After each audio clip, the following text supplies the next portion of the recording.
Hello dosto, welcome back to your channel. So today we are going to see the part number 40. So let's start our free course part number 40.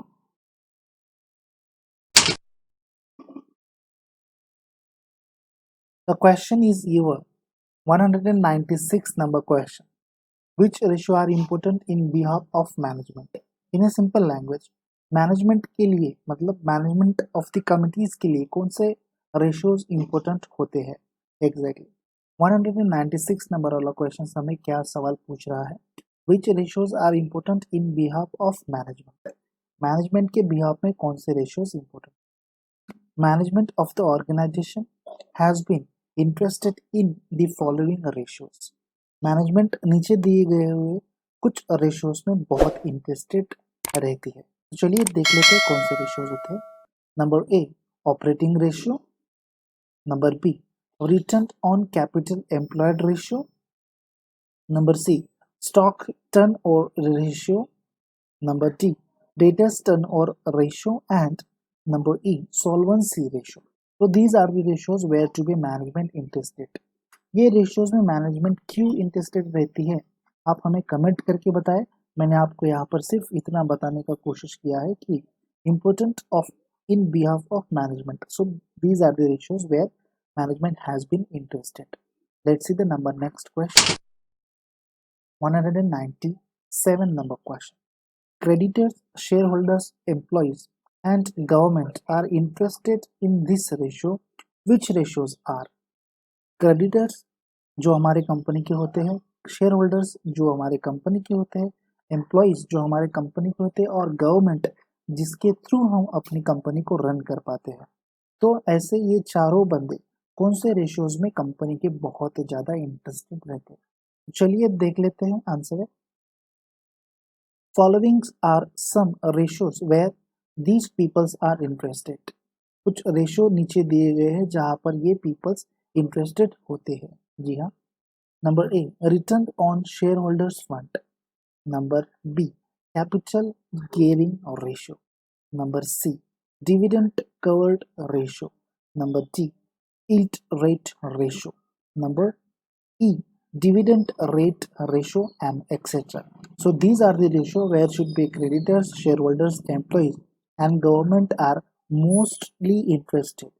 Let's me example wise for the return on shareholders fund अगर हम देख लें तो चलिए return on share holders fund को अगर हम मान के चलते हैं क्यों गवर्नमेंट उसमें इंटरेस्ट होती है क्यों शेयर होल्डर्स उसमें इंटरेस्ट होते हैं तो हमें हम अगर शेयर होल्डर है कंपनी की तो हमें कितना रिटर्न मिलने वाला है ये रेशियो जो दिखाता है उस रेशियो को हम कहते हैं return on share holders fund capital gearing ratio वो रेशियो होता है जहां पर कैपिटल गियर होता है मतलब कैपिटल कितना बढ़ रहा है कितना घट रहा है exactly so that should be called capital gearing ratio ये जनरल टर्म थी कैपिटल गियरिंग रेशियो कुछ अलग सा ही होता है बट एक जनरल आपको समझाने के लिए हमने capital gearing ratio as an example यहाँ पर लिया है डिविडेंड कवर्ड रेशियो हमें कितना डिविडेंड मिलने वाला है कितना डिविडेंड हम कवर्ड कर सकते हैं that should be interested part two the creditors shareholders employees and government while they are interested in these ratios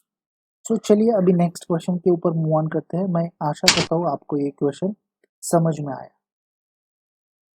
next question 198 number question what is activity ratio होते क्या है चलिए देख लेते हैं आंसर है activity ratio is also known as a turnover ratio. This ratio is calculated for measuring the efficiency of operations of businesses based on effectivity utilizations of resources.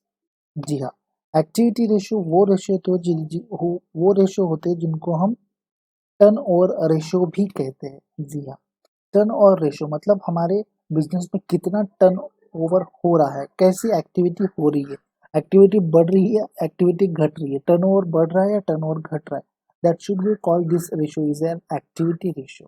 This ratio is calculated for measuring the efficiency of operations of the businesses. ये ratio क्यों calculate किया जाता है क्यों major किया जाता है for the efficiency of operations of a business कि बिजनेस की इफिशियंसी बढ़ रही है या घट रही है if the reduced to efficiency of operations of business, that should be a major impactable factor on profitability. So when the timing of activity ratio we are calculate, we know that very well what is the efficiency increases or decreases. While if this efficiency is increased, it means the activity ratio good to health of this organization or the business regarding based on effective utilisation of resources. जी हाँ, ये किस चीज के लिए भी और calculate किया जाता है, किसके आधार पर बेस्ड के ऊपर कैलकुलेट किया जाता है, और the effective utilisation of resources के लिए भी कैलकुलेट किया जाता है। इफिशियंसी हमारी अगर बढ़ती है तो हम बेस्ट इफेक्टिवली यूटिलाइजेशन कर पाएंगे हमारे रिसोर्सेज के। होप सो आपको समझ में आया होगा एक्टिविटी रेशियो होता क्या है। 199 नंबर वाला क्वेश्चन देखेंगे, what is a profitability ratio. उसके नाम से ही पता चल रहा है कि वो रेशियो जो हमारी बिजनेस की प्रॉफिटेबिलिटी को शो करेगा, this ratio is called a profitability ratio. But तो भी तो हम आंसर देख लेते हैं, what is a profitability ratio.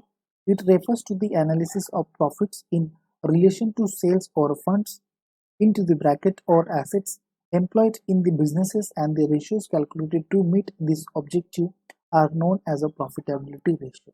जी हाँ, वो रेशियो जो ऑब्जेक्टिव जिसका वो रहेगा क्या, प्रॉफिटेबिलिटी शो करने का ऑब्जेक्टिव रहेगा, उस रेशियो को हम कहेंगे profitability ratio. It refers to analyse of profits in relation to sales और फंड्स। ये एनालिसिस करने का काम करता है, एनालाइज करने का काम करता है, किसके संदर्भ में, किस चीज के लिए, profit in relation to sales और फंड्स, इसके संदर्भ में एनालिसिस करने का काम जो रेशियो करता है वो रेशियो होता है हमारा profitability ratio. Into the bracket में हमने कहा है वहां पर एसेट्स, सेल्स और फंड्स, फंड्स यानी कि क्या, एसेट्स। जी हाँ, तो हमारे पास में एसेट्स कितनी है उस चीज के आधार पर भी हम प्रॉफिटेबिलिटी रेशियो कैलकुलेट कर पाते हैं। Employed in the business and the ratios calculate to meet the objectives are known as a profitability ratio. और इसी के संदर्भ में उसका उद्देश्य वही हो जाता है जो प्रॉफिटेबिलिटी कैलकुलेट कर पाता है हमारे बिजनेस के अनुसार। So that should be called as an profitability ratio. Let's see the 100 and तो ये था हमारा 199 नंबर क्वेश्चन। ओके, तो अभी चलिए देख लेते हैं 200 नंबर क्वेश्चन। मैं बहुत ही खुश हूँ कि आप हमारे साथ में 200 क्वेश्चन तक जुड़े और 200 क्वेश्चंस तक आप लोगों ने मुझे सजेशंस भी दिए। जी हाँ, आप लोगों ने कमेंट भी किए और आप लोगों ने लाइक्स भी किए हमारे वीडियोस को। आप लोग ऐसे ही आगे चलकर, और 300 क्वेश्चंस हमारे बाकी है, जो कि मैंने पहले ही कहा है हम लोग 400 क्वेश्चंस देखने वाले हैं इस सीरीज में। ये आपका फ्री वाला कोर्स है। जी हाँ, 200 नंबर क्वेश्चंस को देखते हैं। What are the types of activity or turnover ratio. Into the bracket हमने कहा है टर्न और रेशियो। एक्टिविटी रेशियो को ही टर्न और रेशियो कहा जाता है, इतनी बात आप ध्यान में रखें। तो चलिए मूव ऑन करते हैं आंसर के ऊपर।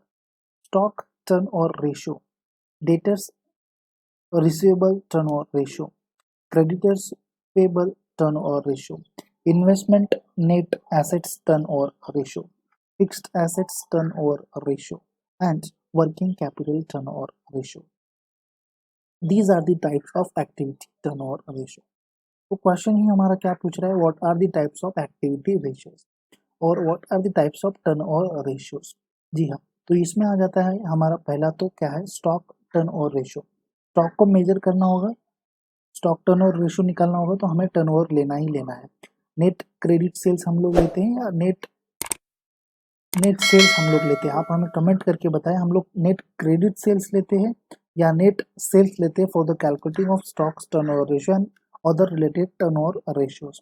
आगे बढ़कर रेशियो आ जाता है डेटर्स, जिसी को हम कहते हैं रिसीवेबल्स टर्नओवर रेशियो, क्रेडिटर्स जिसी को हम कहते हैं पेबल्स टर्नओवर रेशियो, और इन्वेस्टमेंट, जी हाँ, जिसी को हम कहते हैं net assets turnover ratio. Next ratio आ जाता है हमारा fixed assets turnover ratio and working capital turnover ratio. So these are the types of where should be based on activity turnover ratio. Let's move on to the next one. So what we learned today, the number one first question, which is which ratios are important in behalf of management, हम लोगों ने देखा। Number second question, creditors, shareholders, employees and government are interested in these ratios, which ratios are। तो creditor, share holders, employees and government कौन से ratios में interested होती है, हम लोगों ने वो देख लिया है। और क्यों होती है आप हमें प्लीज कमेंट करके बताएं, ताकि मुझे भी पता चल पाए और बाकी लोगों को भी पता चल पाए। नंबर नेक्स्ट क्वेश्चन देखेंगे, what is activity ratio, and the second last, what is a profitability ratio, and the last one, what are the types of activity ratio. यहाँ तक हम लोगों ने 200 क्वेश्चंस कंप्लीट कर लिए हैं। बहुत बहुत आपका धन्यवाद, आपने हमारे चैनल को इतना ज़्यादा प्यार दिया, लाइक्स किए हमारे वीडियोस को। मैं उम्मीद करता हूँ आप लोग हमारे साथ में ऐसे ही बने रहेंगे। तब तक के लिए देखते रहिए हमारे कुछ और भी बेहतरीन वीडियोस जो मैंने डिस्क्रिप्शन बॉक्स में लिंक दे दी है। तो चलिए दोस्तों, फिर से मिलते हैं अगले वीडियो में। Have a good day, bye bye, take care. Hey दोस्तों, कैसे हो सब? बढ़िया। थैंक यू, आप लोगों ने अब तक हमारे 200 क्वेश्चंस कंप्लीट कर दिए। मैं उम्मीद करता हूँ आगे आप और भी क्वेश्चंस कंप्लीट करने वाले हैं। तब तक के लिए हमारा बाकी आने वाले जो वीडियोस है वो देखते रहिए। हमारे चैनल को सब्सक्राइब कीजिए और वीडियो को शेयर करना बिल्कुल भी ना भूलिए दोस्तों। Have a good day, bye bye, take care, see you soon and stay tuned.